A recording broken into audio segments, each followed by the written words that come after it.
Cornerstone Entertainment, naglabas ng pahayag kaugnay ng mga ulat na hiwalay na raw sina Catriona Gray at Sam Milby.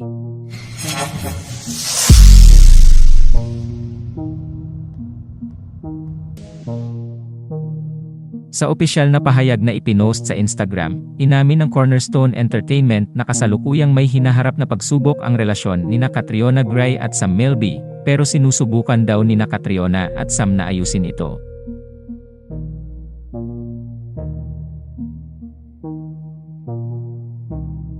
Nakiusap rin ng talent management agency na bigyan muna ng pribadong panahon sina Catriona at Sam habang pinaplansa nila ang kanilang gusot.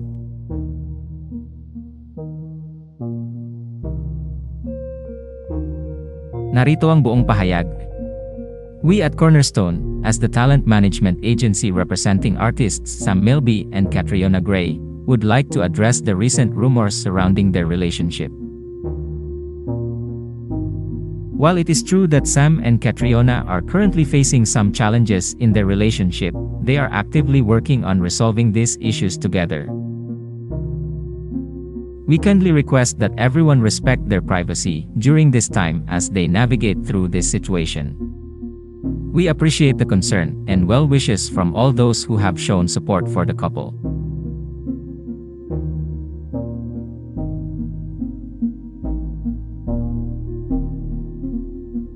Sa ngayon ay wala pang inilalabas na pahayag, tugon, o reaksyon sina Catriona at Sam tungkol sa estado ng kanilang relasyon.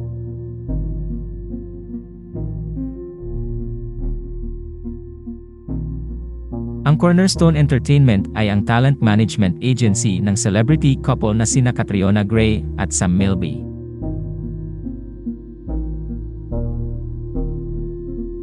Matatanda ang kumalat ang balitang hiwalay na raw sina Catriona at Sam nang mapag-usapan ito sa Ogie Diaz Showbiz Update noong ika-24 ng Pebrero.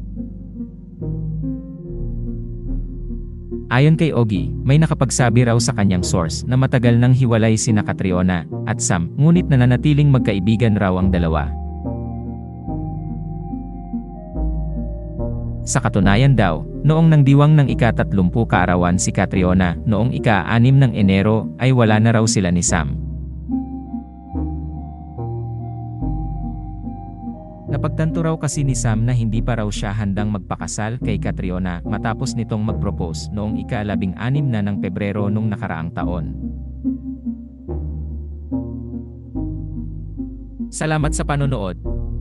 Huwag kalimutang mag-subscribe sa aming YouTube channel, i-like ang video na ito, at i-turn on ang notification bell.